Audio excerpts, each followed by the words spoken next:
Much है। अभी हमारे बीच में लोकतंत्र सुरक्षा पार्टी के राष्ट्रीय अध्यक्ष चौधरी राजकुमार सैनी जी अपनी बात रखें।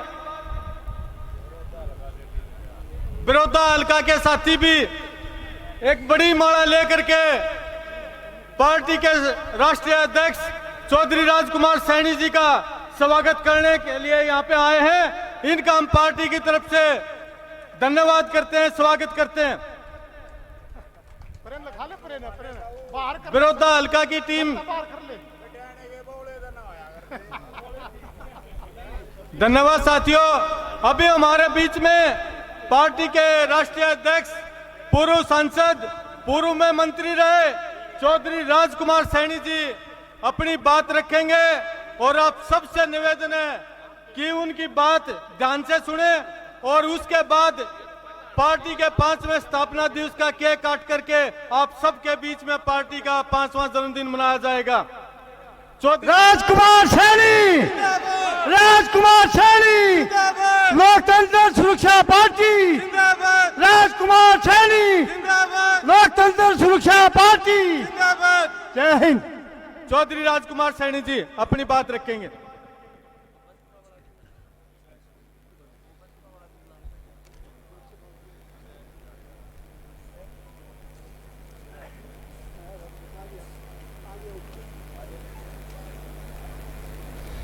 मित्रों, मेरे पास अभी वक्ताओं की इतनी बड़ी लिस्ट थी, अगर मैं उसे बुलवाऊं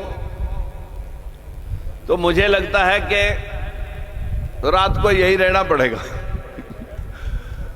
लेकिन मैं उन भाइयों के नाम जो लोग बोलना चाहते थे, उनमें भाई सुरेंद्र वल्ला तो बोल ही गए।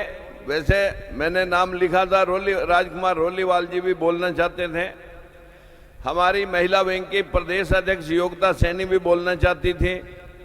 और राम किशन जी हैं बीएसपी से। कहाँ भाई राम किशन? इधर आ जाओ, सामने लोगों को पता लगे। बहुत सारी पार्टियों का इस मिशन के ऊपर समर्थन है। ये मिशन है साथियों, कोई भी पार्टी मिशन के साथ आगे बढ़ती है। और जो लोग मिशन को छोड़ करके अखिलेश की तरह, मायावती जी की तरह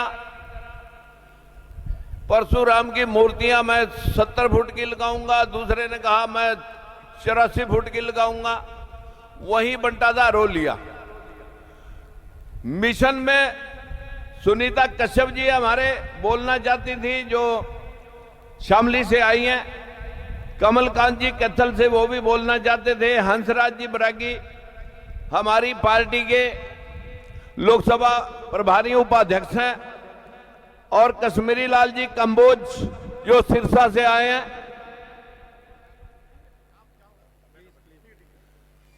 कश्मीरी लाल जी कंबोज जी भी बोलना चाहते थे, लेकिन बलजीत खटाना जी भी 2 शब्द रखना चाहते थे।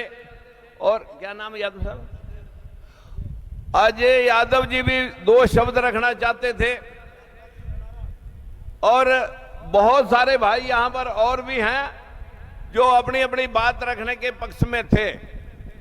लेकिन बनारस से चल करके हमारे एक भाई आए हैं। 1 मिनट उन्होंने मेरे नाम बोलने के बाद मैं अपने मिनट में से हेमंत कुशवाहा जी, जो एक राजनीतिक दल चलाते हैं, नरेंद्र कुशवाहा जी, नरेंद्र जी कहाँ है? नरेंद्र कुशवाहा जी भी एक यूपी के अंदर राजनीतिक दल चलाते हैं। लगभग 62 सामाजिक संगठन और 42 पार्टियों से हमने अखिलेश को आगाह किया था कि अगर आप हमारे इन सभी दलों को 1-1, 2-2 पार्टी दे देंगे, 1-1, 2-2 सीट दे देंगे, 400 सीटें आपके पास हैं, तो पूरा डंका एक तरफ बैकवर्ड क्लास का और शेड्यूल कास्ट और माइनॉरिटी का बच जाएगा, कोई रोक नहीं सकेगा। लेकिन मन में कहीं उनके रहा होगा कि भाई बीजेपी से नाराज होकर लोग मेरे पास आए बैठे हैं। फिर क्या था, इन सब ने मेरे से पूछा। 13,500 किलोमीटर यात्रा की और लगभग 75 में से 60 जिलों के अंदर हमने अपना प्रदर्शन किया। ये सारे लोग साथी जो हमारे साहब सिंह धनगर जी, विजय कसाना जी और हमारे नरेंद्र कुशवाहा जी, सदाब हुसैन जी और यहाँ पर बहुत सारे हमारे जो आजाद समाज पार्टी के चंद्रशेखर रावण जी, उनके प्रतिनिधि यहाँ पर हाजिर हैं। सभी पार्टियों ने हमने प्रयास किया कि भाई दलित और पिछड़े का गठजोड़ हो जाना चाहिए, लेकिन लोगों के अंदर यह था कि शायद देवी देवताओं का नाम लेकर के सत्ता में आ जाएंगे, मूर्तियां लगाने से सत्ता में आ जाएंगे। आलिया सत्ता में निपटा दिया उन लोगों को, मायावती को भी निपटा दिया और अखिलेश जी को भी निपटा दिया। लगभग 100 सीटें 500 200 से लेके 500 और 1000 के बीच में हार गई, और ये किसी ने 5000 वोट लिए, किसी ने 2000 वोट लिए।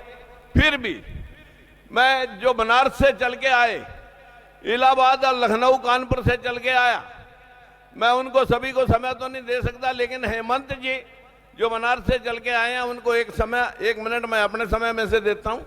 हेमंत भाई। मित्रों, चूंकि गाड़ी ऑलरेडी भारतीय जनता पार्टी के लोगों ने रोज गाड़ी राइट टाइम से आधा घंटा पहले आती थी, और आज जानबूझ के जान गए कि भाई लोकतंत्र सुरक्षा पार्टी में हेमंत कुशवाहा जा रहा है उनके हैप्पी बर्थडे में, तो जानबूझ के गाड़ी 3 घंटे लेट कर दी।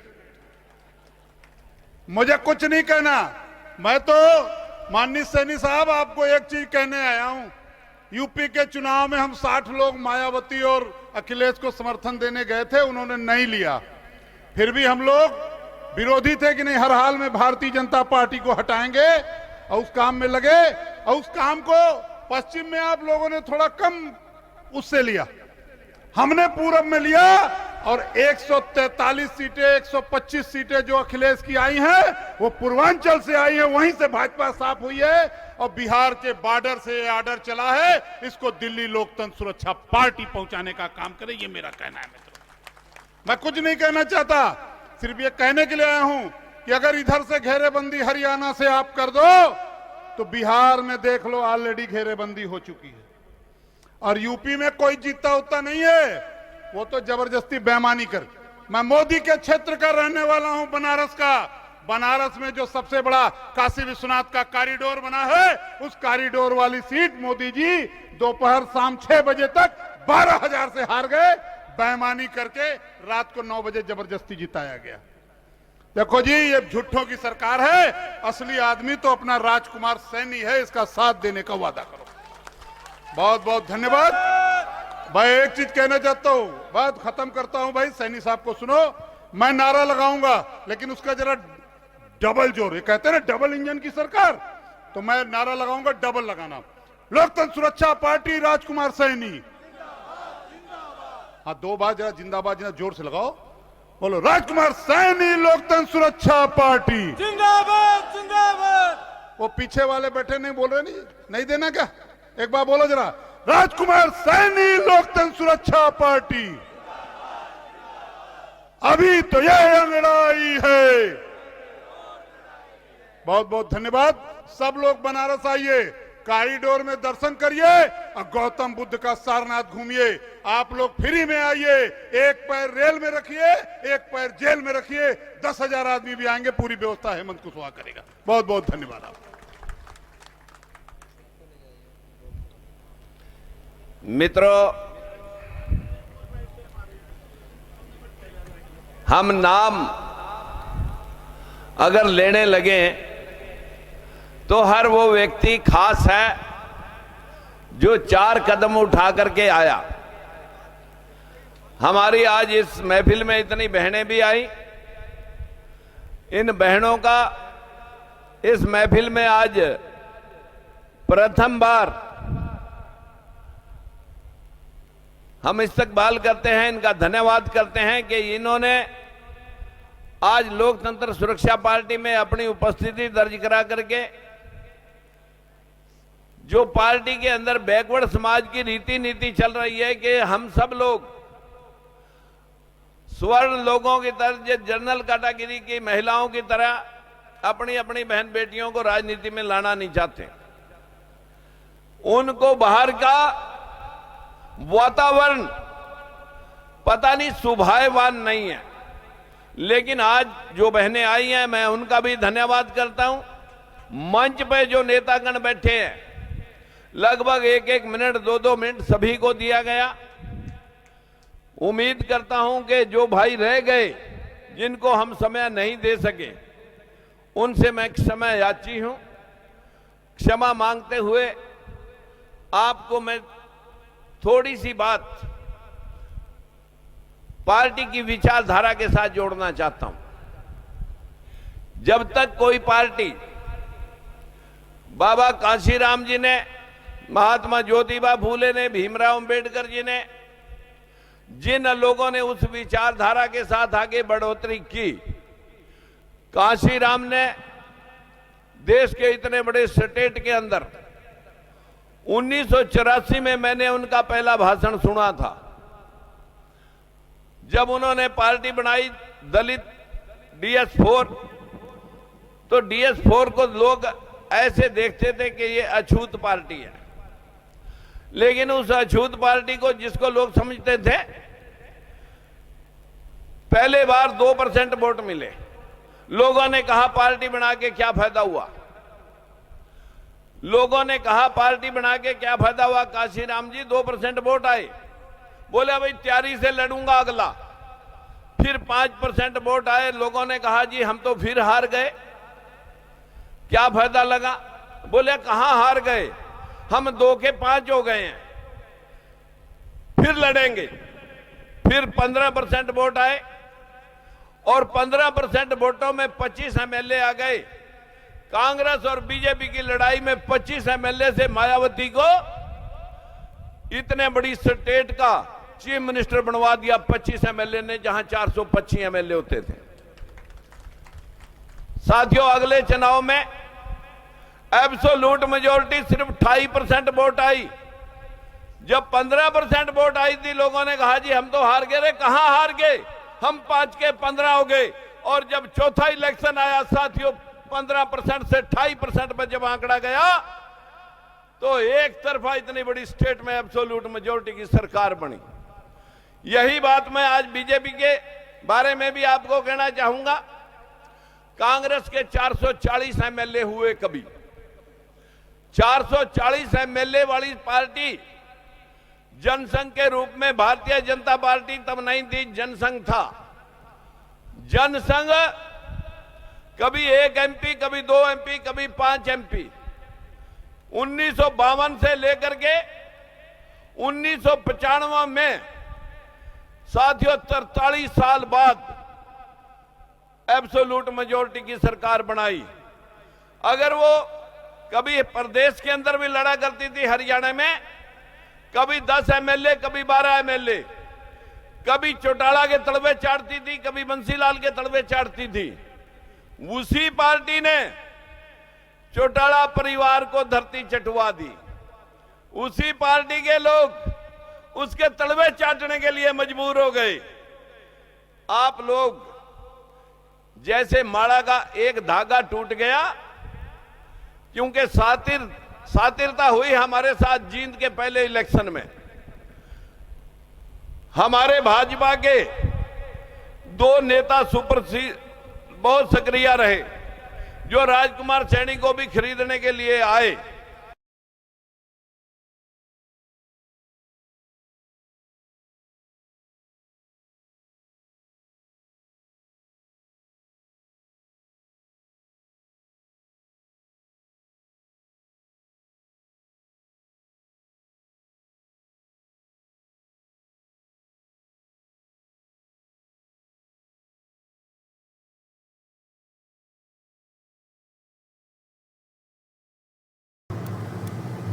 मैंने कहा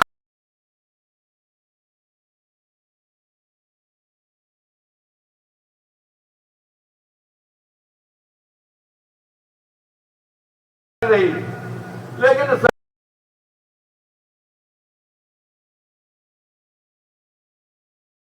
एक गाड़ी में 2-2.5 हजार का तेल लग जाता है। 5 आदमी लेके आता है, 500 रुपए का तेल, 500 की दिहाड़ी।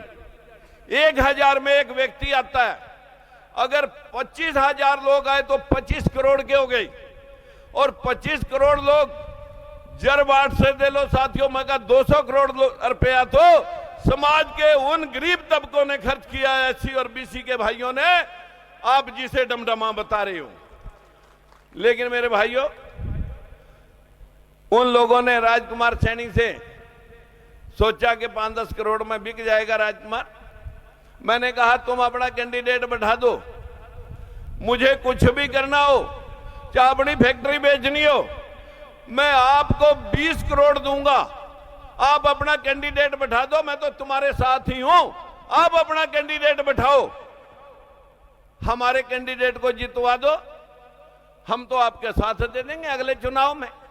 उसने देखा यहां बात नहीं बनी, जाके हमारा कैंडिडेट खरीद लिया, और जिस ब्राह्मण समाज को हमने टिकट दी थी साथियों, उसके नेताओं ने वो सारा ब्राह्मण समाज दोबारा इकट्ठा किया, उन लोगों को घुट्टी पिलाई कि अगर ये बैकवर्ड का नेता अपनी सीट जींद से जीत गया तो फिर तुम्हारे पास दोबारा इसे टिकाने का मौका नहीं आएगा, क्योंकि बैकवर्ड समाज, दलित समाज की वोट का इतना संख्या बल है। ये नेता यहीं खत्म करना होगा, और आप 4 महीने के इस एमएलए से कुछ नहीं करवा सकोगे। वो एमएलए भी बिक गया, और हमारी पार्टी में बड़े बड़े जनेऊ डाल करके लोग, बड़ी बड़ी सोंगड़ा डाल करके लोग पूजा पाठ करवा रहे थे, शंख बजवा रहे थे, वो शंख भी ढाले गए अपना, और वो पता नहीं वो पूजा पाठ वाले कहां गए, और हमारे को चूना लगा करके जैसे ही जींद का इलेक्शन हम हारते हैं, हमारा ये समाज जैसे मोती बिखर जाते हैं, इस तरह धराशायी हो गए। मैंने देखा इनका मन डोल गया, फिर मैंने लोकतंत्र सुरक्षा पार्टी का साथ भारत बहुजन समाज पार्टी के साथ जनरल चुनाव के अंदर लोकसभा में जोड़ा। लेकिन क्या करें, हमारे लोग हैं जिनको पता ही नहीं राजनीति क्या चीज हो, इनको तो बका रखा लोगों ने। ओ भाई तो जमी सत्यानाश कर दिया, अब तो चुमारा वहां जाकर रड़ गया, नाश कर दिया भाई गति। और फिर इनको ये मालूम नहीं कि वोट का राज है। उन लोगों ने तो काफी सारे वोट, जहां 8 सीटें मैंने बीएसपी को दी थी, हमने 2 ही सीटें लड़ी, सोनीपत सीट लड़ी और हमने भिवाड़ी महेंद्रगढ़ सीट लड़ी। दोनों जगह साथियों, एक जगह 36,000, एक जगह 25,000 वोट आप लोगों ने दिए। बूथ उठा के देख लो, उसमें भी मैक्सिमम बूथों पे ऐसी वोटें 500, 500, 300, 300 पड़ी हुई हैं। ये हमारा जो ये ठाकुर समाज बन रहा है, ये जो नकली ठाकुर बने फिर रहे हैं, इन लोगों ने, क्योंकि ये नीचे वालों को काटते हैं और ऊपर वालों को चाटते हैं, और ऊपर वाले इनका दुलत्ती गधे वाली मारते हैं, और इससे वोट लेने के बाद इनको पूछते नहीं है। 75 साल हो गए, 75 साल में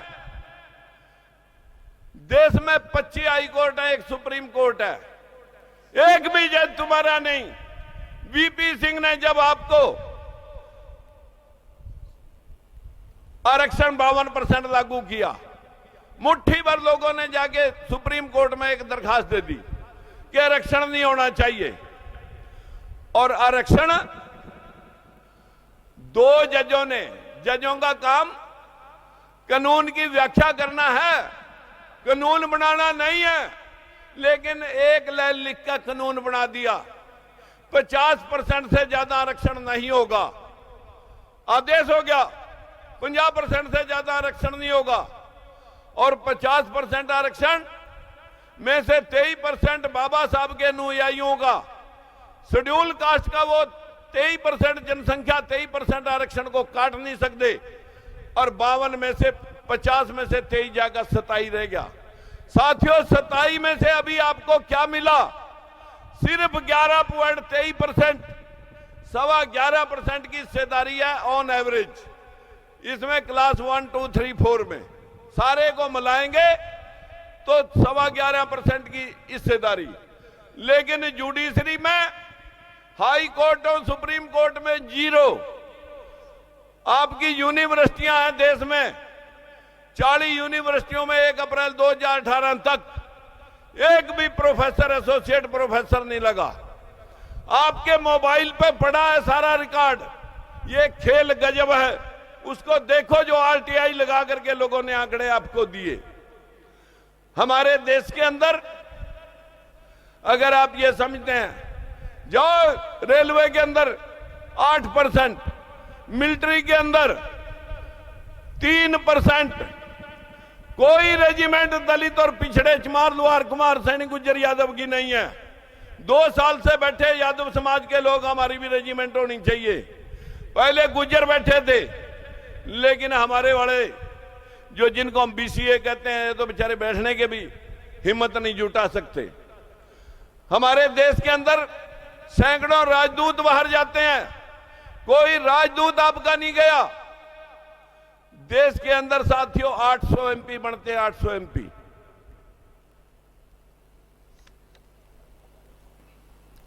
800 एमपी 52% लोगों के कितने होने चाहिए भाई? 400।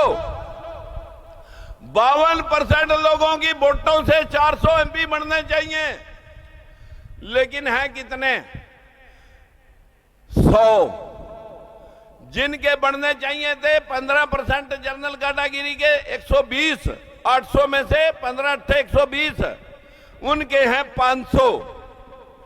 और जिनके बनने चाहिए थे 400, उनके हैं 100। उन 100 में भी 12 नॉमिनेटेड हैं। हमारे देश के 200 एमपी बाबा साहब की और रिजर्वेशन के बदौलत बने हैं। आप लोगों की 3,43,000 अफसरों में अभी तक हिस्सेदारी सिर्फ 13% है। मैं आप सब भाइयों से पूछना चाहता हूं, फैक्ट्रियां आपकी नहीं, यूनिवर्सिटियां आपकी नहीं, हाई कोर्ट, सुप्रीम कोर्ट वाली अदालतें आपकी नहीं। देश के अंदर साथियों मिलिट्री के अंदर कोई रेजिमेंट आपकी नहीं, मीडिया हाउस आपके नहीं, अखबार के चैनल, अखबार प्रिंट मीडिया के अखबार आपके नहीं, टीवी चैनल आपके नहीं। तो आप क्या वोट हो? वोट हो 85%। कहां गुलाम है? ना तो हम पढ़ना चाहते हैं बाबा साहब को, ना हम पढ़ना चाहते हैं गौतम बुद्ध को, ना हम पढ़ना चाहते हैं भीमराव अंबेडकर के गुरु ज्योतिबा फूले को, ना हम पढ़ना चाहते हैं अशोक सम्राट को। अरे अशोक सम्राट किसका अनुयायी था? गौतम बुद्ध का। बाबा साहब किसका अनुयायी था? गौतम बुद्ध का। ये गौतम बुद्ध कौन है? साक्या मुनि महाराज। ये साक्या मौर्य कुशवाहा, माली सैनी, रामी रेड्डी, ये कौन है? जैसे जांगड़ा समाज में जांगड़ा, धीमान, रामगढ़िया, पंचाल, खाती और लुहार और विश्वकर्मा, अलग अलग नामों से एक एक समाज को, इसी तरह प्रजापति को कुम्भकार, कुम्हार, प्रजापति, ऐसे ही अलग अलग स्टेट में अलग अलग नामों से जाना जाता है। लेकिन गौतम बुद्ध कौन है? अगर साक्या मुनि महाराज है, जिसको विश्व के 195 मुल्क हैं यूएनओ के सदस्य, 195 में से 80 मुल्कों में गौतम बुद्ध को पूजा जाता है। गौतम बुद्ध कौन है? कि जहां जहां बुद्धि है वहीं वहीं तरक्की है, जहां जहां अंधविश्वास है वहीं वहीं सर्वनाश है। ये सर्वनाश का केंद्र है। इस दुनिया में 5 सभ्यताएं इकट्ठी आई। साथियों, हम किसी जाति के खिलाफ नहीं है।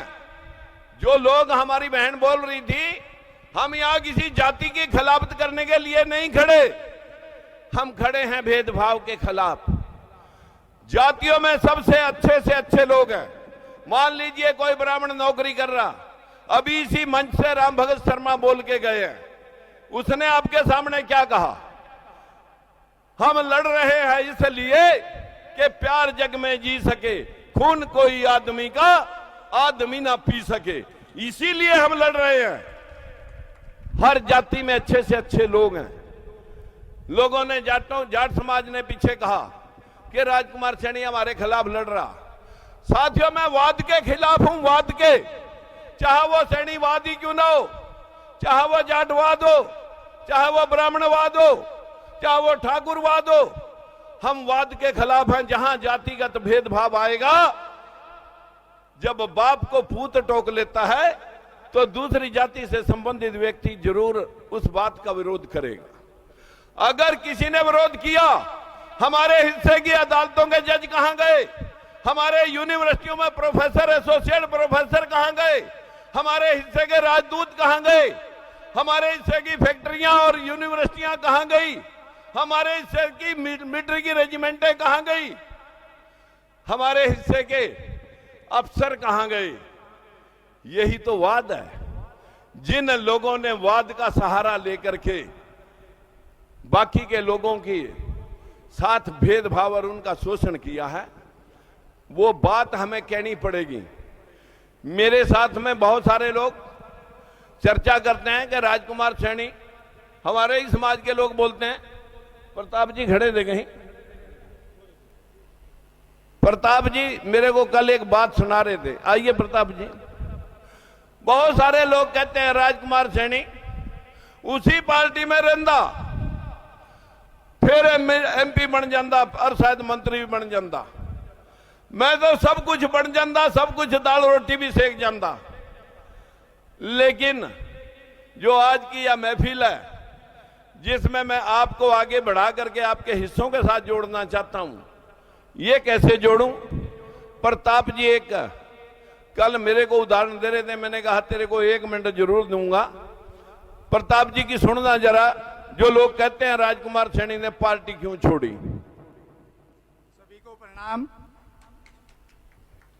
अभी आम का सीजन गया है, सभी ने आम खाए होंगे और आम के पेड़ देखे भी होंगे। जिसने आम का पेड़ नहीं देखा वो हाथ उठाओ, इसका मतलब सभी ने देखा है। आम के पेड़ के नीचे आम पकने के बाद 1 गुठली 2 गुठली 10 गुठली पड़ जाती है, और वो जब बारिश होती है तो वही गुठली अंकुरित हो जाती है, उसमें से एक पौधा निकलता है जिसको हम पपैया बोलते हैं। देखा होगा ना सबने? जिसने पेड़ देखा उसने जरूर देखा होगा। और बच्चे क्या करते हैं, उस पपैये को पाड़ लेते हैं और ईंट पे से रगड़ के थोड़ा सा उसका पपैया बना लेते हैं, उसने बजाते रहते हैं, और घंटे 2 घंटे में वो पपैया खत्म हो जाता है। ये बात सच्ची है या गलत? जो मानता है सच्ची हाथ उठाओ। बस तो यही मेरा मतलब है समझाने का। ये बताओ, उस पपैये को उस आम के पेड़ के नीचे किसी ने आम का पेड़ बनते हुए देखा है क्या? कभी देखा हो उस आम के पेड़ के नीचे पपैये को पूरा पेड़ बना हुआ? देखा किसी ने? नहीं देखा। तो राजकुमार सैनी बीजेपी में रह के बड़े पेड़ के नीचे पपैया जम के पेड़ कैसे बनता? ये बताओ मुझे। ये पेड़ तो तभी बनेगा, वहां से उखाड़ के दूसरी जगह लगाना पड़ेगा, और आप उसमें सींचोगे, उसकी सुरक्षा करोगे, उसकी रक्षा करोगे, तो ये पेड़ बनेगा। और पेड़ बनेगा तो आम किसको देगा? आपको देगा, आपके बच्चों को देगा। यही तो बात है। जो लोग कहते हैं कि राजकुमार ने पार्टी छोड़ के बहुत बुरा कराया, अब बताओ पार्टी छोड़ के बुरा कराया या सही कराया? उनको जवाब दोगे कि नहीं दोगे? जो कहते हैं गलत करा, जो उनको जवाब दोगे हाथ उठाओ, उनको समझाओ। उनको पता नहीं वो क्या कह रहे हैं। कभी भी पेड़ के नीचे पेड़ नहीं होता भाई। राजकुमार सैनी जैसे कि एक रेजिमेंट है, उसका कर्नल ही मुखिया है, बाकी तो सिपाही हैं। वहां भी ये भी एक सिपाही की तरह आ जाता रहता, कौन पूछता। आज इसीलिए तो ये इनको ये देख लिया कि मेरा यहाँ कुछ नहीं है, मेरे समाज का, मेरे SC BC का यहाँ भला नहीं है, मुझे अलग ही अपना पार्टी बनानी पड़ेगी। इसलिए मेरी आपसे एक दरखास्त है, इस पेड़ को सींचो और इसके पेड़ के आम खाओ। दूसरे, आज ही मैंने अखबार में एक पढ़ा है, 8% BCA को अभी आरक्षण मिला है सरपंच में। ये बताओ आप, 8%, 100 का 8% 8 होता है। जब आपको 100 का पता है कि 8% है, जब आपको ये ही नहीं पता 100 है कि 10 है कि 20 है, उसके 8% कैसे निकालोगे? निकाल देगा कोई? मैं ये कहूंगा, मैं कुछ नहीं बताता आपको कितने, इसका 8% बता दो। आप ये कहोगे कि जी 8% तो मैं निकाल दूंगा, ये तो बताओ कितने का निकालूं? 100 का 8% निकालूं, 200 का निकालूं, 50 का निकालूं? इन्होंने कहा दिया 8%। हमारी काउंटिंग है नहीं, जनगणना है नहीं, तो कैसे निकालोगे 8%? ये बकाने वाली तो बात है, ये समझने वाली तो बात है। अभी आज के पेपर में सरकार ने अभी ताजा फैसला किया। धन्यवाद, नमस्कार। मित्रों, बहुत सारे वक्ता थे, सभी के जहन में बहुत सारे सवाल। रोहिला साहब कह रहे थे संगठन बनाओ, मैं पिछले 2 महीने से रोज कह रहा, मैं कहा बनाओ जी बनाओ। कितनी यात्राएं हुई वही बता सकते हैं। मेरा भाव तो सिर्फ इतना है कि मैं तो आखिरी महीने में 1 तारीख को मेरा जन्मदिन था, उसके पश्चात मैं आप सब भाइयों के मिलने के लिए जब निकला, आप सभी से जो भेदभाव हुआ, ये भेदभाव होता रहेगा जब तक आप मानसिक गुलाम रहोगे, जब तक आप बाबा साहब को नहीं पढ़ोगे, जब तक आप फूले साहब को नहीं पढ़ोगे। अगर गुलामगिरी पढ़ रहे हैं, ये किताब आपको कुछ बांटी भी है हमने, अगर यही गुलामगिरी आप लोग पढ़ लेंगे तो एक दिन भी मंदिर नहीं जाओगे।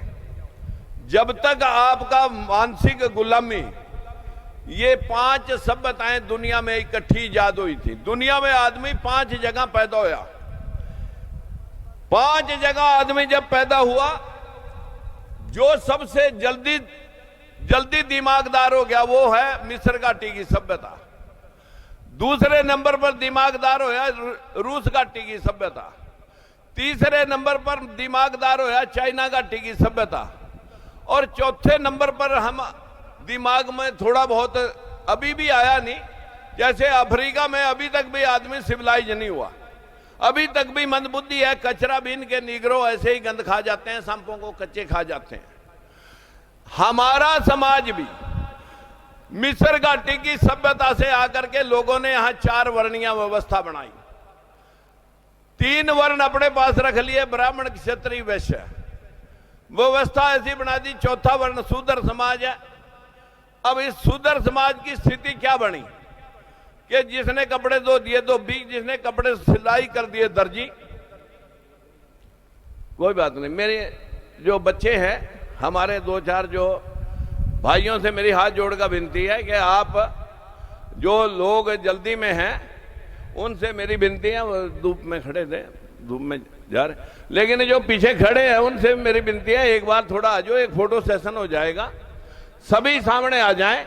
जो पीछे बैठे हैं, जो इधर भी बैठे हैं, वो थोड़ा एक फोटोग्राफी यहां से, मैं पत्रकारों से विनती करूंगा एक बार एक फोटो ऊपर ले लें। हम सब ने उस 4 वर्णीय व्यवस्था के शिकार होकर के आज तक मानसिक गुलामी को हम झेल रहे हैं। हम लोग कभी नहीं समझे कि महापुरुषों ने, सभी ने मूर्ति पूजा का, कबीरदास, रविदास, गुरु नानक देव, गुरु गोविंद सिंह, सभी ने उनका खंडन किया, लेकिन सारा ठेका पूजा का हमारे पास है। और हमें तो यहां तक डरा रखा, जो कमावा दान कर, पुण्य कर, 1,84 जिया जोन के बाद तेरे को आदमी का जमा मिला। अगर अब चूक गया, जो कमाया तन्ने वो दान नहीं करया, तेरे अच्छे कर्म नहीं बने, तो नरक में जाएगा और वहां तत्ते तत्ते तेल में तेरे को तड़ा जाएगा। अगर ते दान पुण्य जो कमावा सारा पूजा पाठ में लगा देगा, स्वर्ग में जाएगा। क्योंकि स्वर्ग में से आगा किसी ने बताया नहीं मैं स्वर्ग में क्या देखा, और जिंदे जी यहां से कोई स्वर्ग में नहीं गया और वहां से आगा किसी ने बताया नहीं। लेकिन ऐसी व्यवस्था स्थापित कर दी कि भाई जो कमावा दान पुण्य कर दे। जो अंधविश्वासी लोग हैं, जो आपको मानसिक गुलाम बना रहे हैं, हमारा किसी जाति से भेदभाव नहीं है, ना किसी जाट से, ना किसी ब्राह्मण से। अंधविश्वासियों के खिलाफ हमारा बिगुल है, जो बाबा साहब का है, जो महात्मा ज्योतिबा फूले का है, भीमराव अंबेडकर का है। अगर जब तक ये समाज मानसिक गुलाम रहेगा, 85 वोट 100 में 85 वोट होने के बाद, फिर अगर आप इतने चतुर थे, आपके पास घर घर में भगवान थे, फिर आपके पास राज क्यों नहीं आया? फिर आपके हिस्से की नौकरियां क्यों नहीं आई? फिर आपके हिस्से की फैक्ट्रियां क्यों नहीं आई? फिर आपके हिस्से के जज क्यों नहीं लगे?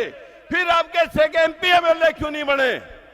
अगर आप इतने अक्लमंद थे, जब तक दूसरे अपने महापुरुषों की हिस्ट्री हम पढ़ेंगे नहीं, और उन हिस्ट्रियों को पुष्यमित्र शुंग ने अशोक सम्राट के 10वें राजा को कत्ल करके, बृहदत्त मौर्य को कत्ल करके अपने आप में भगवान बन गया और बौद्ध भिक्षुओं का इस देश से नाश कर दिया। जहां जहां तक बौद्ध भिक्षुक गए, वहीं वहीं तक ये देश, जितने बौद्ध भिक्षुक चीन में गए, रशिया में गए, अफ्रीका में गए, वहीं वहीं तक तरक्की। आज सारे जहाज, सारी फैक्ट्रियां, सारे लैपटॉप जापान बनाता है, क्योंकि 100% बुद्धिस्ट कंट्री है। बुद्धिस्ट का मतलब है बुद्धि कंट्री है, बुद्धि वाला कंट्री है। जहां जहां लोग मानसिक गुलामी भुगत रहे, मैंने क्या कहा कि 5 जगह आदमी पैदा होया। सबसे पहला दिमागदार रशिया, मिस्र में, दूसरा चीन में, रूस में, तीसरा चीन में। सभी ने आके डल दिमाग वाले लोगों पर, मंदबुद्धि लोगों पर, सभी ने आके आक्रमण करे। आर्यन सभ्यता ने रशिया से, यूरोप से आगे आक्रमण कराया, चीन से आगे अफगान और हूण आए, रूस से चीन, अफगान और हूण आए, चाइना से भी लोग आए, बार बार आक्रमण होते हैं हमारे पर, और यूरोप से अंग्रेज आए। हमारी मंदबुद्धि का फायदा सारे विदेशियों ने भी उठाया, और जो लोग यहां पर डटे हुए हैं वो भी उठा रहे हैं। सारे एमपी एमएलए, सारी सरकारें, सारी फैक्ट्रियां, सारे जज, उन लोगों ने इसी खेल पे तो बना रखे हैं। जब तक ये खेल रहेगा, जब तक आप मानसिक गुलाम रहेंगे, अपने महापुरुषों को, आप गौतम बुद्ध को ना पढ़े, अशोक सम्राट चंद्रगुप्त मौर्य को ना पढ़े, जिनका विश्वव्यापी राज रहा, उनको मिटा दिया गया, उन महापुरुषों को खत्म कर दिया गया, और यहां पर मनुवादी व्यवस्था लागू कर दी गई। यहां पर मनुवादी व्यवस्था, 4 वर्णीय व्यवस्था लागू है। अगर आज हम किसी को पूछ लें कि भाई अब कौन सी व्यवस्था है, अब कौन सा काल है, तो फटाक से सारे कहेंगे अजी अब तो यहां कलयुग है। कैसा कलयुग? घोर कलयुग। तो सतयुग क्या था? जब तुम चारपाई पे बैठ नहीं सकते थे, तुम लोगों को शिक्षा का अधिकार नहीं था, आप लोगों को अपनी बहन बेटी रिश्ता करके सीधे ले जा नहीं सकते थे, उसका शुद्धिकरण होता था।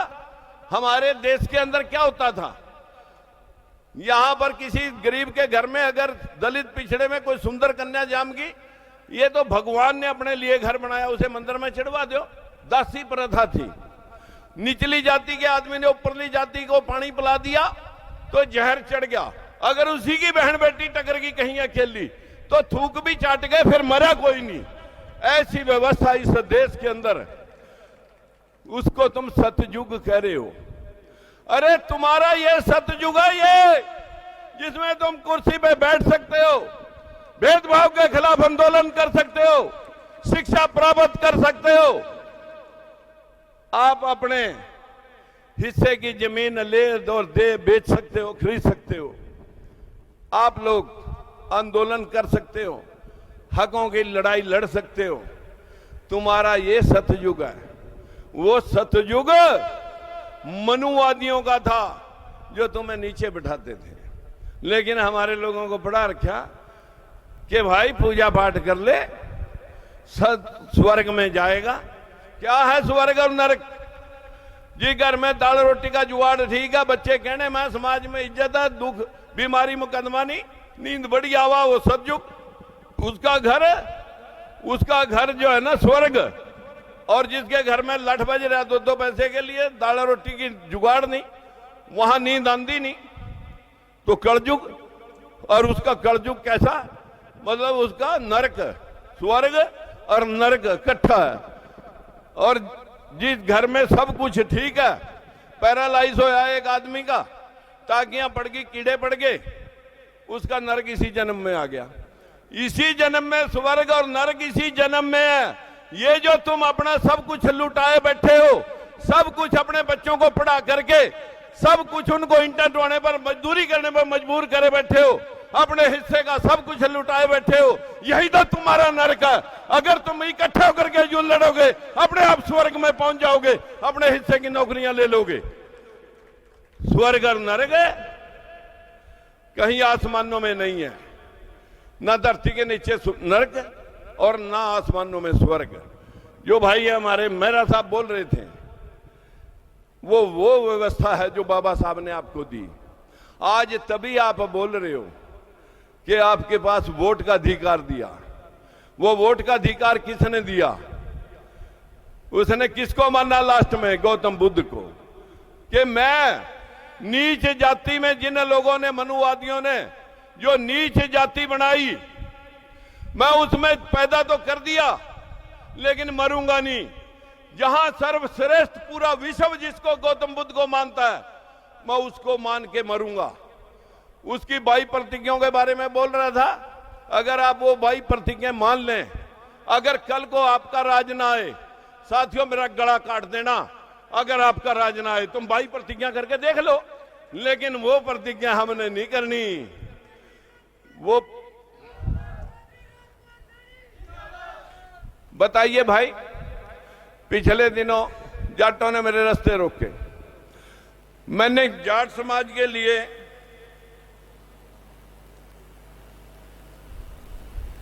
ये पांच मैंने ऐलान करे थे, 100% आरक्षण। इसमें जाट आवाएंगे नहीं, रावांगे नहीं। एक परिवार एक रोजगार, जिनके हाथों में तो रही सरकार, उनके तो परिवार के रिश्तेदारों के रिश्तेदार भी सारे लग रहे। और उन्हीं में से बहुत सारे ऐसे लोग हैं जो 4 पीढ़ी में एक भी नहीं लगा। तब मैंने कहा था एक परिवार एक रोजगार। क्या आप समर्थन करते हैं इस बात का कि एक परिवार एक रोजगार? तीसरी बात कही थी मनरेगा, जो धूल चाट रही है भ्रष्टाचार की, बचौले और अफसर माल डिकार रहे हैं, ये किसानों के साथ जुड़ जाए। और सबसे ज्यादा किसान तो जाट चिलम है भाई। ये फायदा इसका किसको जावे? ज्यादा जो ज्यादा बड़े किसान बन रहे उनको जावे कि नहीं जावे? किसानों को जावे कि नहीं जावे? किसानों में सबसे ज्यादा जाट कहें अपने आप को किसान, उनको जावे या नहीं जानता? साथियों, तीसरी बात कही थी हम दो हमारे दो। चौथी बात कही थी इस देश में प्रजातंत्र एक ढकोसला है। जो लोकसभा लोअर सदन जिसमें आप अपना प्रतिनिधि चुन के भेजते हो, जो वहां पास होता है, राज्यसभा जो अंग्रेजों ने अपना हाउस ऑफ लॉर्ड बनाया था कि हम हिंदुस्तान के मालिक हैं, ये हमारे गुलाम हैं, हम जो बोलेंगे वो करेंगे। आज भी वही हो रहा है। जो चोर दरवाजे से घुसे हुए लोग हैं, वो इस देश के चुने हुए प्रतिनिधियों का किया हुआ फैसला 10-10 साल तक लागू नहीं होने देते। कहां है वो प्रजातंत्र जिसकी आप कामना कर रहे हो? हमने 5 बात कही साथियों, आज भी 5 बात पे अडिग हैं। लेकिन मुझे एक बात बताओ, क्या इस अंधविश्वास के चलते आप राज में जा सकते हो? हाथ खड़ा करके बताएं, पता लगे ना क्यों कौन कौन जाते हैं। अब अंधविश्वास से हम चले जाएंगे राज में। जब तक आपके गुलामी मानसिक है, 4000 साल के गुलाम है हम, 4000 साल के। और 5वें हजार साल 2600 ईसा पूर्व गौतम बुद्ध इस देश को, इस विश्व को पंचशील देके जाते हैं, जिसको बाबा साहब भी मानते हैं और अशोक सम्राट भी मानता है। वो जो झंडे में लग रहा है जो गोल चक्कर लग रहा, मैंने पूछा ये किसका है? सभी ने कहा अशोक का है। अरे मैं कहा यह अशोक का नहीं है, अशोक ने इसको अपना लिया था। यह धम चक्कर है गौतम बुद्ध का, जो विश्व के अंदर इस चक्कर के अंदर आपको ले जाना चाहता है। मित्रों, हमारे लोग जिनको ज्यादा पूजा में मजा है, मैंने कभी नहीं कहा कि पूजा ना करो, करो पूजा। जिसकी भगवान में ज्यादा आस्था है लगे रहो। मैं तो गया नहीं कभी खैर भगवान के पास, मैं तो आप लोगों के पास गया। मैं तो आप में भगवान मानता हूं, क्योंकि जितने गौतम बुद्ध ने कहा कि नर ही नारायण है, जितने दुनिया में भगवान आए, चाहे वो कबीरदास आए, गुरु नानक देव आए, गुरु गोविंद सिंह आए, तेग बहादुर जी आए, या यूं कहूं कि रविदास जी आए, गौतम बुद्ध जी आए, या यूं कहूं कि राम और कृष्ण भी अगर भगवान जिनको आप मान रहे हैं, जिनको सुप्रीम कोर्ट तो कह रहा है काल्पनिक है, लेकिन अगर उसको भी अगर आप मानते हैं भगवान तो मानने, लेकिन वहां फूल चढ़ाएं मंदिर में। फूल आप लोग फूल उगाते हो, आप फूल चढ़ाए, उसके पैसे आपके पास आ जाएंगे, लेकिन कमाए हुए पैसे पत्थरों पे मत चढ़ाओ, फूल चढ़ाओ। अगर आशीर्वाद पैसे चढ़ा का मिलता है तो सबसे ज्यादा भ्रष्टाचारी तो फिर वो भगवान हो गया जो रिश्वत लेकर ही मतलब आपको आशीर्वाद दे रहा है। मैं आपसे विनती कर रहा हूं, जब आप श्रद्धा के मुताबिक फूल चढ़ाएंगे, 1 साल में तुम्हें सारे मंदिरों का पता लग जाएगा कि कौन से मंदिर के 4 कमरे थे और 2 रह गए, और कौन से मंदिर के 4 थे और 8 बन गए। 1 साल में पता लग जाएगा। अरे गौतम बुद्ध ने कहा, धर्म वो है जो सर्वमान्य होता है, धर्म वो है जो सबको अच्छा लगता है, परोपकारी बनो। राजकुमार ने कोई रिश्वत नहीं ले रखी, राजकुमार ने किसी को वचन भी नहीं दे रखा कि मैं तुम्हारे लिए लड़ूंगा। हमारे बैकवर्ड समाज में जो कमजोर है, दाल रोटी से लाचार हो रहा, वो संघर्ष कर नहीं सकता। और जो कहीं एमपी एमएलए या कोई दाल रोटी का साधन, कहीं कारोबार ठीक चल गया, वो हमने लेना क्या। कमजोर कुछ कर नहीं सकता, जो बीच बचाले का उसे फुर्सत नहीं, कमजोर को पता नहीं, बीच बचाले वाले को फुर्सत नहीं, और जो मेरे जैसा कोई हो गया उसे जरूरत नहीं, तो फिर आपकी लड़ाई कौन लड़ेगा। साथियों, किसी ना किसी रूप में इंसान की भावना, भगवान मैं आपको मानता हूं, तुम जब आशीर्वाद देना चाहोगे दे देना, मैं तुम्हारी तब तक पूजा करूंगा जब तक तुम जाग ना जाए, भले इसमें मेरे को कितनी कठिन तपस्या क्यों ना करनी पड़ जाए।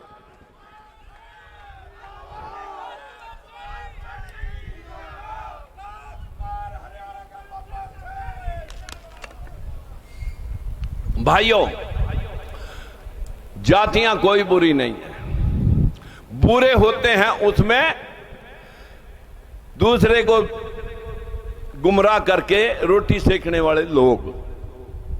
हमने गुमराह करने वाले लोगों के ऊपर आपत्ति है, रहेगी। किस किस को है भाई? जो गुमराह करने वाला कोई व्यक्ति आपके बच्चे को ठग ले, आपको ठग ले झूठ सच बोल करके, क्या आप उसका समर्थन करोगे? गुमराह करने वाले का विरोध कौन कौन करेंगे? जरा हाथ खड़ा करके बताएं भाई, हम करेंगे, आगे भविष्य में ये लड़ाई युद्ध करेंगे। मैं आपको आश्वस्त करता हूं, 2024 की लड़ाई शुरू हो चुकी है, आपको पता भी नहीं लग रहा, लड़ाई शुरू हो चुकी है। कहां से शुरू हुई? वो यहीं से शुरू हो चुकी है। हमारे से महीना पहले नीतीश ने आपकी जनगणना को लेकर के केंद्र सरकार के ऊपर बार बार सवाल किए, लेकिन जो नकली बैकवर्ड बन रहा, अपनी जाति को 2 साल पहले बैकवर्ड बना करके और प्रधानमंत्री बैकवर्ड की वोट लेकर के बना, हमने सोचा कि अब हमारा कल्याण हो जाएगा। फिर हमारे हिस्से के दालतें, नौकरियां, राजदूत, मिलिट्री, मिनिस्ट्रियां कहां सो गए मोदी जी आप पढ़ के? आप तो हल्फनामा देगा है, सुप्रीम कोर्ट में हल्फनामा दे करके आए कि मैं जातिगत जनगणना नहीं करा सकता, क्योंकि मेरे ऊपर आरएसएस का लठ है और मैं आरएसएस के उस लठ की वजह से प्रधानमंत्री बना चाहता हूं। इनको सिर्फ हिंदू और मुसलमान बनाऊंगा, हिंदू मुसलमान बनाऊंगा। आपको 15% मुसलमान हमें खा जाएंगे। और जो ये बताने वाले लोग हैं, तोगड़िया की लड़की मोमडन होंगे, अशोक सिंघल की मोमडन होंगे, अडवाणी की भतीजी मोमडनों के, और वो जो कुछ गुजर गया अभी मतलब जो है ना अटल बिहारी वाजपेयी के रिलेशन में मोमडनों में, हमारे इस देश के अंदर मोहम्मडनों ने हमारा हिस्सा खाया है जजों का, या ऊपरले लोगों ने खाया है? रे किसने खाया हमारा हिस्सा? ऊपरले लोगों ने, जो लोग शासक लोग हैं। हमारे हिस्से की मिलिट्री की रेजिमेंटों में अफसर किसके? उन्हीं के हैं। हमारे देश के अंदर पूरी रेलवे में हमारी हिस्सेदारी सिर्फ 8% है। ये किसके पास है? मुसलमानों पे नहीं है। हमारे देश की यूनिवर्सिटियों में सारे वाइस चांसलर प्रोफेसर किनके हैं? जनरल कैटेगरी से हैं। हिस्सा तो आप खाए बैठे, और खाए हम मुसलमान लेंगे। क्या कमाल है। अगर आप लोग इसी प्रकार से आगे बढ़ना चाहते हैं तो कभी नहीं बढ़ेंगे, क्योंकि 75 साल में तो तुम बढ़े नहीं। हमारे लोग एमपी एमएलए बन जाते हैं, बस वो बीन बजाने का पपौआ बन के रह जाते हैं। वो पपैया बजाते हैं और उन पपैयों को घसा घसा के लोग अगले इलेक्शन में उठा के पटक देते हैं, फिर नवा कबूतर पकड़ लेते हैं। हर साल जैसे दुकानों पे स्टैचू खड़े हैं, पोशाक पर आकर के हमें दिखाते हैं ये पोशाक ऐसी लगेगी, ऐसे ही जो 100 एमपी हैं, वो 100 एमपी 800 में से जो 100 हैं, वो 100 पपैये हैं या 100 कबूतर हैं, जिनके पीछे हमारे समाज के लोग लगे फिर रहे कि ये हमें इंसाफ दिलाएंगे। अभी तक तो दिलाया नहीं, ना दिलाएंगे। लेकिन अगला युद्ध असली बैकवर्ड नकली बैकवर्ड में होने जा रहा है। नीतीश ने जिस दिन लात मारी बीजेपी को, और लालू और मुलायम इकट्ठे हुए, लालू, मुलायम, नीतीश और बहुत सारे मुख्यमंत्री जो जिनके पीछे ईडी और सीबीआई लगा रखी थी, सब ने गांठ मार ली कि 2024 में 1977 को दोहराएंगे, औकात दिखाएंगे। जो मनुवाद की व्यवस्था लागू करना चाहते हैं, इस संविधान को धराशायी करना चाहते हैं। ये संविधान बाबा साहब ने बनाया था। जब तक इसकी हिफाजत रहेगी, हमने अपनी पार्टी का नाम संवैधानिक तौर पर ना पिछड़ा रखा ना अगड़ा रखा, हमने रखा लोकतंत्र। इसकी सुरक्षा करनी है, लोकतंत्र की सुरक्षा करनी है, संविधान की सुरक्षा करनी है। लोकतंत्र सुरक्षा पार्टी, इसी की सुरक्षा करनी है। अभी आपके सामने पंचायत चुनाव को लेकर के एक भाई बोल रहा था। मैं आपसे पूछना चाह रहा हूं, जब सुप्रीम कोर्ट में 27% 52% लोगों का हिस्सा कर दिया, अरे नहीं ज्यादा देंदे, 52 नहीं देंदे, 27 तो पूरा कर दो। 16% बैठता है बीसी ए का और 11% बैठता है बीसी बी का। तुम 11 और 16 ही दे दो ना, 8 देंगे। ये नया कानून सुप्रीम कोर्ट से ऊपर हरियाणा सरकार बना रही है। हमें पागल बनाने के लिए चुनाव आयोग को भेजने हैं। स्टेट इलेक्शन कमीशन घूम रहा है कि बताओ इलेक्शन होना चाहिए, नहीं। हमारे लोग कह रहे होना चाहिए। रहा होना तो 27 करना चाहिए। बीसीबी के 11% तो पहले ही बन रहे हैं बिना रिजर्वेशन से। लेकिन मैं बहनों का ज्यादा इम्तिहान नहीं लेना चाहूंगा। हमारे बहुत सारे भाई यहां पर बैठे हैं, जिन लोगों ने आपके सामने अपने विचार रखे। साहब सिंह धनगर जी ने पाल समाज से हैं, इन्होंने रखे। किशोर जी राजस्थान से आए। पेशिया जी 1 मिनट आओ। प्रजापति समाज से हमारे दौलतराम जी पेशिया आए। ये भी 2 शब्द कह सकते थे, लेकिन मजबूरन लेट हो गए किसी कारणवश। हम सब एक मिशन पे काम कर रहे हैं साथियों। जब आप लोग मिशन पे काम करोगे, हम संकल्प उठा करके, आप भी संकल्प, ये जल ये मेरे हाथ में नहीं है, ये समझ लो आप सबके हाथ में है। जो लोग इस जल का संकल्प लेकर के, आज एक संकल्प लेकर के उठेंगे कि हम भेदभाव के खिलाफ, तड़वे चाटू राजनीति को छोड़ करके अपने आने वाली पीढ़ियों के लिए, उनके लिए एक रास्ता प्रशस्त करेंगे। और आने वाली जो सारे SC/BC के लोग जो सारे इकट्ठे होने जा रहे हैं, हम उनका साथ देंगे। हम भी आपको उसी थर्ड फ्रंट के अंदर जोड़ करके, साथियों, आपके पाई पाई हिस्सा ना बंटवा दे तो आप लड़ के ना हमारे को, हम मर सकते हैं लेकिन आपका हित नहीं छोड़ सकते। आपके हित के लिए 28 साल से लड़ रहा हूं, 3 बार सत्ता कुर्बान कर दी, मैं भूखा नहीं मरा। ना सत्ता मेरा व्यापार है, ना मेरा ये काम है। सत्ता उन लोगों को मुबारक है जो सत्ता के लिए फिर MP बने, फिर MLA बने। अगर कुछ बनेंगे तो आपकी बदौलत आपके बच्चों को भी बनाएंगे MLA और MP, और आप भी कुछ बनेंगे, और आपके हिस्से की लूटी हुई पाई पाई आपको इंसाफ के तौर पर आपके बच्चों के झोली में डाल देंगे। 5 बात हमने कह रखी है। एक परिवार में एक नौकरी, 100% आरक्षण, मनरेगा स्कीम किसानों के साथ आधी लेबर सरकार देगी, और 400 यूनिट तक गरीब लोगों को हम बिजली फ्री देंगे। और इसी तरह से हम आप सब साथियों को कर्मचारियों की पुरानी पेंशन बहाल करेंगे। विधवा विकलांग उनको 5,000 की पेंशन और नौकरी मिलने तक 10,000 का बेरोजगारी भत्ता देंगे। ये नीतियां लेकर के आप जाइए और लोगों को समझाइए और लोगों को जागरूक कीजिए। क्या करें? और निजीकरण जो सरकार में चल रहा है, वैसे तो मैं आप सब भाइयों के राय से मैं कहना चाहूंगा, क्योंकि हमारे तो नौकर है ही नहीं, निजीकरण में नाश तो अपना करेंगे।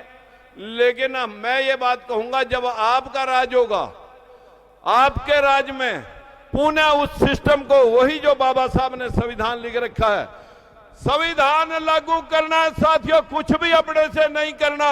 संविधान लागू नहीं हुआ, जिस दिन संविधान लागू हो गया 52% के लोग आप मालिक है, 52 से आपके होंगे, कोई रोक नहीं सकेगा, कोई चालाकी सुप्रीम कोर्ट में बैठ करके नहीं कर सकेगा। इन्हीं शब्दों के साथ आप सब साथियों के बीच में मेरे साथ आज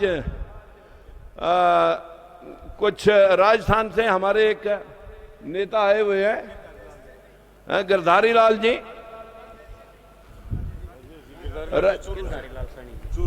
अच्छा, गिरधारी लाल जी को हम प्रदेश अध्यक्ष के तौर पर राजस्थान में जिम्मेवारी देते हैं। और उनके साथ में हमारे बहुत सारे पुराने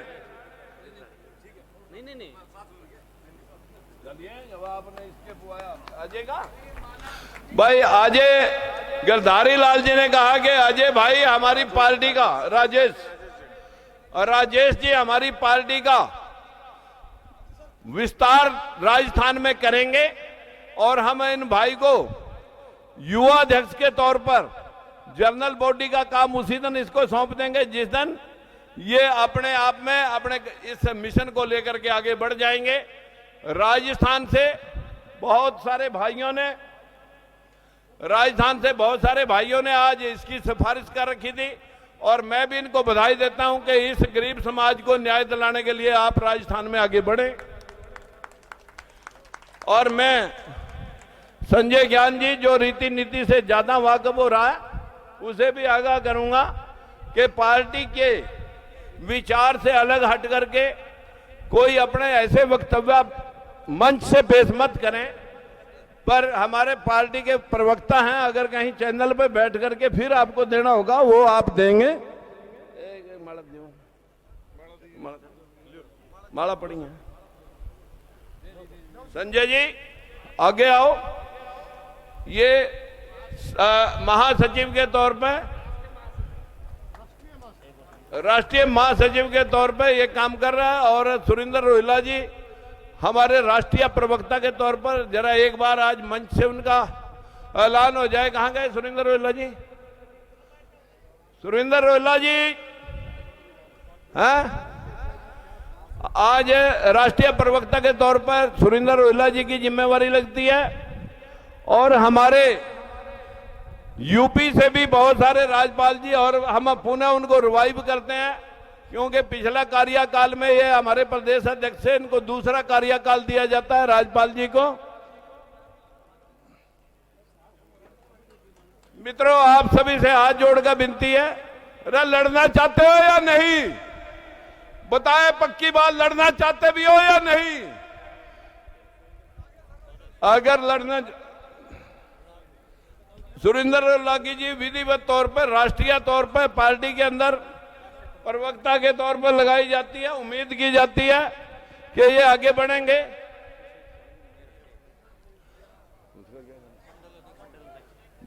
वो तो फिर आगे प्रदेश अध्यक्ष करेगा। तो मैं आप सभी भाइयों का आज यहां पर आए, जिन लोगों को अभी खाना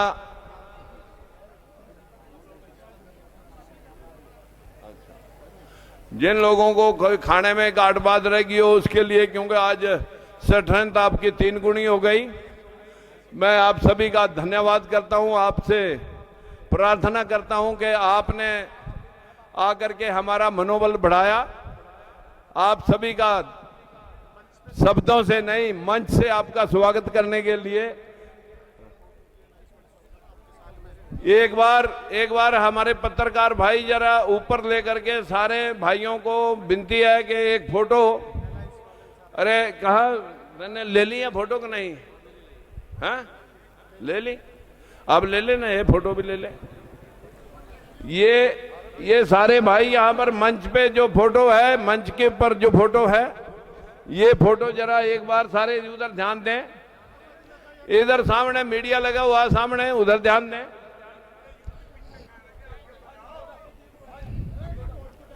मित्रों, आज आपने जितने कदम उठाए उतने कदम सर मत्थे पे हैं।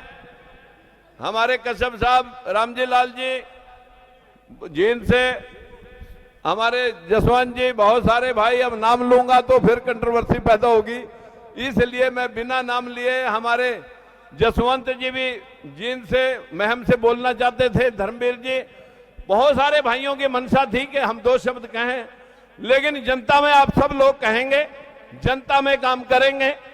और मैं आपको आश्वस्त करता हूं कि 2024 में हम आपको आपके हिस्सों के साथ जोड़ करके आपको इंसाफ दिलाएंगे, ये हमारा वायदा है।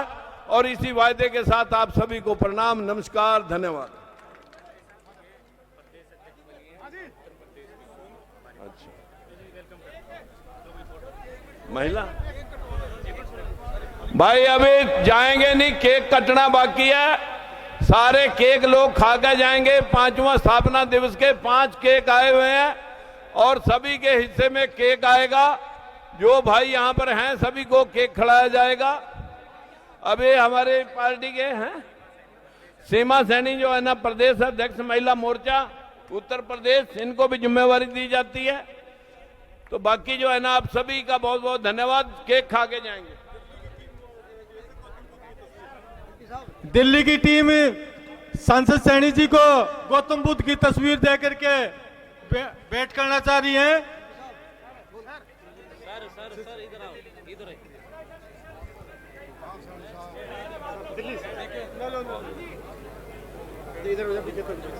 उधर पीछे से सारे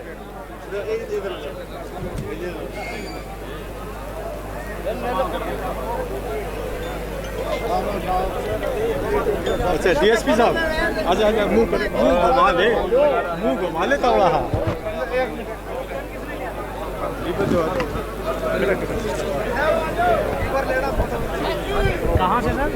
अभी पार्टी के 5वां स्थापना दिवस पर 5 केक काट करके पार्टी का स्थापना दिवस मनाया जाएगा। आप सभी प्रजापति का ले दे जो यहाँ पर पहुंचे इस पार्टी के 5वें स्थापना दिवस पर, आप सबका दिल की गहराई से पार्टी की तरफ से धन्यवाद।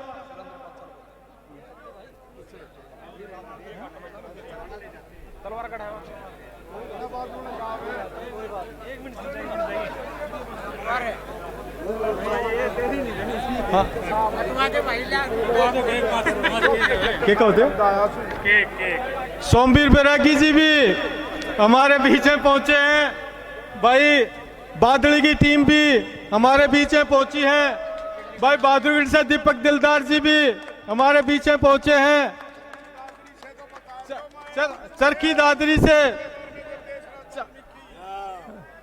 चरखी दादरी से भी हमारे बीच में पहुंचे हैं और जिन भाइयों